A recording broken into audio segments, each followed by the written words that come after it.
Jai Shima Kalariar. Every human made place is confirmation by their only their research only. हर मानव का जो प्रयाग स्थान है उसकी खोज पर निर्भर है, उसके अनुसंधान पर निर्भर है, मानव के शोध पर निर्भर है। मानव की क्या शोध चल रहा है, मानव का क्या खोज चल रही है, मानव को वैसे मानव मिलने वाले हैं। मानव की क्या खोज चल रही है, समस्या की खोज चल रही है, समाधान की खोज चल रही है कि कुछ भी नहीं खोज रहा है। ठीक है, गलत की खोज चल रही है कि सत्य की खोज चल रही है, या कुछ भी खोज नहीं चल रही है। मानव कौन सी स्थिति में है, आज मातम में है, दुखी में है या सुखी में? तो दुखी होकर आदमी क्या खोजता है?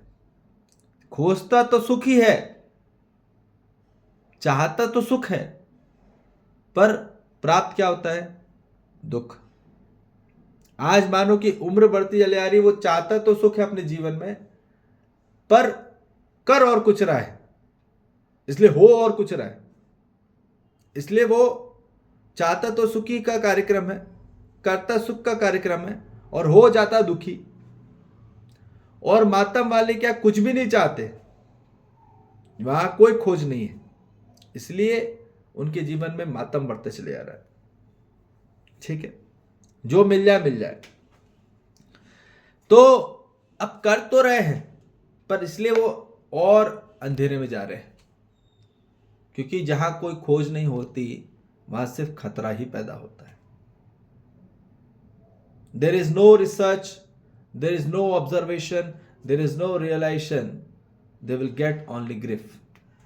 वहां शोक और मातम ही मिलने वाला है, क्योंकि बिना माने और बिना जाने आप यदि एक्शन कर लेते हैं, मानना भी नहीं है और जानना भी नहीं है, और आपने एक्शन कर लिया, तो याद रखिए वो सिचुएशन आपके लिए, वो स्थल जो बनेगा वो सिर्फ बनेगा खतरे का, वो बनेगा सिर्फ और सिर्फ डेंजर जोन, वो डेंजर स्थल बनने वाला है। ये बात समझ लीजिए। आप ऐसी जगह लोगों से मिलेंगे जहां खतरा ही खतरा है, वो खतरे का प्रयाग स्थल बन जाएगा। तो कौन से स्थल में जुड़ना चाह रहा है आदमी, ये बात हमको पता चल जाए। ठीक, आज पूर्ण मानव जाति, ठीक है, बिना सोचे समझे कोई भी निर्णय ले लेती है, इसलिए उनके इसमें अंधविश्वास और अविश्वास पैदा हो गया, क्योंकि कोई खोज ही नहीं है। जैसे चल रहा है चलने दो, जो मिल जाए कर देगा, चलने दो। जो जो गलत कर रहा है तो गलत भी देख लो, कुछ भी है। तो इसलिए पहले खोज क्या है मानव की, यदि कुछ खोज नहीं है तो उसको कुछ प्राप्त नहीं होने वाले, सिर्फ खतरे में ही जा रहा है। अब बात आती है मानव की, यदि खोज चालू होती है, अब मानव क्या खोज रहा है, गलत खोज रहा है कि सत्य? यदि मानव गलत खोजता है तो उसके जीवन में सिर्फ दुर्गति ही मिलने वाली है।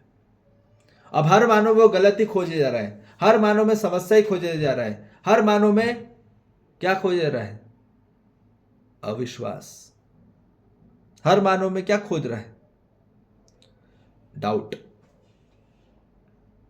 हर मानव में क्या फॉल्ट ढूंढ रहा है?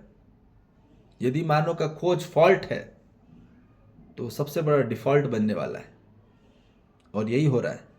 बॉडी सेंसर से जो भी ऑब्जर्वेशन करता है मानव, यदि अपने इंद्रियों द्वारा हम अपने ज्यादा आदमी दिमाग लगाता है, ठीक है, यदि बॉडी सेंसर से द्वारा जो भी ऑब्जर्वेशन करता है, ठीक है, वहां सिर्फ और सिर्फ आदमी सैडनेस की ओर ही बढ़ने वाला है, ये बात निश्चित है। क्योंकि आदमी की खोज वहां उसको डाउट ही लगने वाला है, उसकी खोज जो रहेगी पिन पॉइंटेड जो रहेगा वो सिर्फ डार्कनेस की ओर रहेगा। वो दिखेगा किस में डार्कनेस है, क्योंकि ऑब्जर्वेशन से हम वो नहीं देख सकते जो दिखना चाहिए पूरी मानव जाति को, इसलिए वो आज अधूरा का अधूरा है। आज अधूरा विश्वास पैदा हो रहा है, क्योंकि शरीर इंद्रियों द्वारा जो भी चीज मान ली गई है तो वो सिर्फ और सिर्फ अपूर्ण है और अधूरा विश्वास है। और इस कारण से मानव के जीवन में क्या हो रहा है, उसने गलत को सच मान के बैठ गया है। लोगों ने बता दिया आदर्शवाद में, भौतिकवाद में कि यह सच है, ठीक, साइंस सच है, ठीक है, और यह बता दिया कि जो भी बाहर से हमको दिख रहा है हॉली प्लेस वो सच है। वो वास्तविकता नहीं है, क्योंकि गलत को सच मान लेना ही आदर्शवाद में सबसे बड़ा भय प्रकट करता है, क्योंकि वो अधूरा विश्वास पैदा हुआ है।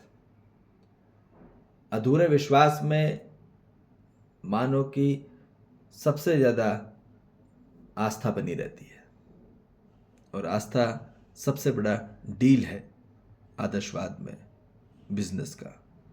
जहाँ आस्था नहीं तो वहाँ आदर्शवाद नहीं, आस्था से ही मानना होता है। तो जब तक आदमी गलत की खोज मानने में है, ठीक, गलत की खोज ही मानना है। यदि आप कोई भी चीज मान के बैठ गए हो बस, तो याद रखो आपने गलत ही खोजा है। अभी सत्य मिला नहीं है पूर्ण, अभी अधूरा है, क्योंकि आप मान के बैठ गए कि यही है, बस यही भगवान है, यही अल्लाह है, यही वाहिगुरु है, यही जीसस क्राइस्ट है। और पत्थरों में आपने भगवान को देख लिया, मान लिया है, तो वो आपके लिए सबसे बड़ा अविश्वास है। अभी भी वो अधूरा विश्वास है, और जब तक मानो अधूरा विश्वास से चलेगा वो सिर्फ दुखी का दुखी रह जाएगा, ठीक। तो ये बोला जा रहा है वहां मानव सिर्फ सैडनेस की ओर बढ़ा जा रहा है, और दुखी होके मानव के कौन सा स्थल प्रकट कर रहा है, ठीक है, दुख का वातावरण ही क्रिएट कर रहा है, ठीक है। वो दुखी होके वो सबसे बड़ा स्थल बन रहा है, दुख का प्रयाग स्थल बन रहा है वो, ठीक। आदमी लगता है कि मैं हम यहाँ पे डुबकी लगा के आएंगे तो हमारे पूरे संकट निकल जाएंगे, हमारे पूरे मैल निकल जाएंगे, और दुख वहां पे छोड़ रहे हो। दुख कहाँ छोड़ रहे हो? नदी में। हम क्या सोचते पूरे संगम मिल रहा है, वहां पे जाके हम डुबकी लगा के आ जाओ तो अपने पूरे पवित्र हो जाएंगे, हम हमारे पूरे दुख संकट उस संगम में जुड़ जाएंगे, उसमें बदी में बह जाएंगे। आप पूरी उस पवित्रता में अपने पूरे दुख डाले जा रहे हो आप, क्योंकि पवित्र आपके अंदर धारा में होना है। आंतरिक जो धारा है जीवन की, उसमें पवित्रता चाहिए, उसमें मिलन चाहिए, उसमें मन वृत्ति चित्त बुद्धि आत्मा एक होने का कार्यक्रम है असली सत्य की खोज। जब सत्य की खोज होगी तब जानना होगा, और तब जाके मानव में प्रगति होगी। नहीं तो दुर्गति हो रही है मानने बैठ के से, वो दुखी का दुखी होते चले आ रहा है, पीड़ित का पीड़ित होते चले आ रहा है, और हमको लगता है विकास हो रहा है बाहर से। तो इसलिए अब हर मानव जाति को सत्य की खोज की ओर बढ़ना होगा। सत्य की खोज से ही मानव के जीवन में असली शक्ति प्राप्त होगी, असली शांति प्राप्त होगी, असली तृप्ति प्राप्त होगी, असली भक्ति प्राप्त होगी, और असली मुक्ति प्राप्त होगी। तो प्रयाग स्थल का अर्थ है जहां मोक्ष की प्राप्ति हो, जहां धर्म की प्राप्ति हो, जहां अर्थ की प्राप्ति हो, और असली काम की प्राप्ति हो, तो वो हमारा जीवन सफल होगा। और यही परम लक्ष्य है, यही असली प्रयाग स्थल है, जहां मानव के जीवन में असली चेतना जागृति से ही असली प्रयाग स्थल तक पहुंचेगा, और असली प्रयाग का राज होगा, जहां पूर्ण चेतना जागृत होके सब जो जुड़ेंगे, एक होंगे, निश्चित निरंतरता में सही में एक होंगे, तब जाके वो असली प्रयाग स्थल की ओर पहुंचे हैं, और असली वो प्रयागराज है। सिर्फ बाहरी नदियों में डुबकी लगा के आ जाने से, या नदियों में संगम में, वहां आदमी सोचते कि वहां संगम है तो हम भी सब एक हो जाओ। नदी वहां मिल रही है, पर मानव कहां मिल रहे हैं? मानव मिल ही नहीं रहे। आंतरिक स्वरूप में बोला जा रहा है। शरीर से थोड़ी देर के लिए मिलना नहीं होता। मानव को मानसिक एकता होने की कार्यक्रम है, मानसिक स्वतंत्रता होने के कार्यक्रम है। ठीक, तब जाके बात होगी। मानसिक, मनोवैज्ञानिक, भावात्मक में आदमी एक हो, एकता की ओर बड़ा कार्यक्रम हो आंतरिक स्वरूप से। सिर्फ बाहर से थोड़ी देर के लिए मिल के आ जाना वो कोई कार्यक्रम नहीं है। समझ में आ रही बात? वो पूर्णता नहीं है। पूर्ण वही होगा जैसे पानी की बूंद जब तक उस समंदर से नहीं मिलेगी तब तक वो पूर्ण एक नहीं होगा। वैसे ही हमारी जो चेतना जागृत तत्व है आत्मा, उस परमात्मा से जब मिलन नहीं होगा, परमात्मा का स्थल से जब मिलन होगा, परमात्मा से जब हम मुलाकात होंगे, जब असली अस्तित्व और ब्रह्मांडी सृष्टि के अस्तित्व के साथ हम जब आंतरिक स्वरूप से जुड़ेंगे, तब असली वो प्रयाग स्थल है, वो तब असली प्रयागराज है, तब होगा असली प्रयागराज। ठीक, और वो होगी सिर्फ चेतना जागृति द्वारा ही हम सच को जान पाएंगे। By only life source realisation only, not observation. उसमें बॉडी के सेंसेस काम नहीं करेंगे, अंदर से अनुभूति जो होगी वो ही हमारे जीवन में आत्मविश्वास पैदा करेगी, संपूर्णता लाएगी जीवन में, और वही आपके जीवन में सुख का निवारण बनेगा। तब जाके मानव जाति में सुख की निश्चितता निरंतरता आएगी। जब सुख की निश्चितता निरंतरता आएगी तभी शांति आने वाली है, और जब शांति की निश्चितता निरंतरता आएगी तब जाके मानव जाति को आएगी संतोष, और जब संतोष की निश्चितता निरंतरता आएगी तब जाके आएगा आनंद, और जब आनंद की निश्चितता निरंतर होगी तब आएगा परमानंद। परमानंद प्राप्त तभी होगा जब परमात्मा को प्राप्त होंगे, ये बात निश्चित है। और परमात्मा तक पहुंचना ही अपनी आत्मा का मिलन होना है परमात्मा तक। और वो कैसे होगा? वो होगा सिर्फ सत्य की खोज से ही, परम सत्य की खोज। कौन सी खोज कर रहा है आदमी? आज गलत की खोज कर रहा है, इसलिए वो दुखी का दुखी, अशांत का शांत, असंतोष का असंतोष, और मातम का मातम रह जा रहा है। ठीक, जहां कोई भी खोज नहीं है तो मातम ही जाएगा, खतरे में जाने वाला है, क्या करोगे? इसलिए बोला जा रहा है कि अब हर मानव जाति को आना होगा सिर्फ और सिर्फ सत्य की खोज में,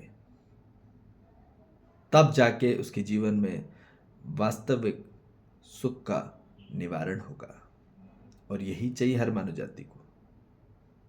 ठीक, कॉन्शियसनेस अवेकनिंग की ओर बढ़ना होगा, हाईली कॉन्सेंट्रेशन में बढ़ना होगा, हाईली अटेंशन में बढ़ना होगा, हाईली अवेयरनेस की ओर बढ़ना होगा।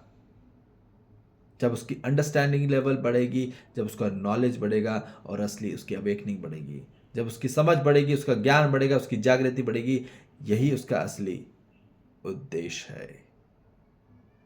ठीक, और हर मानव जाति को मोक्ष की प्राप्ति होगी। मोक्ष हो के ही मानव जाति का धर्म होगा। जब तक मुक्ति नहीं होगी, सत्य से ही मुक्ति होने वाली है, ये बात निश्चित है। सत्य को जान के ही मानव के जीवन में मुक्ति होगी, और मुक्ति होकर फिर धर्म होगा, तब वो सुखी होगा, तब वो शांति संतोष आनंद को होगा। और धर्म होके ही फिर अर्थ को जान पाएगा, असली अर्थ जो है अंदर, और असली अर्थ होने के बाद ही फिर उसमें असली काम होगा। और यही असली, जब मोक्ष धर्म अर्थ काम जब असली क्रम में आएगा, तब असली प्रयाग स्थल होगा, और फिर वही असली प्रयागराज होगा। और यही चाहिए हर मानव जाति को। ठीक है जी, जय श्री महाकाल, हरिहर।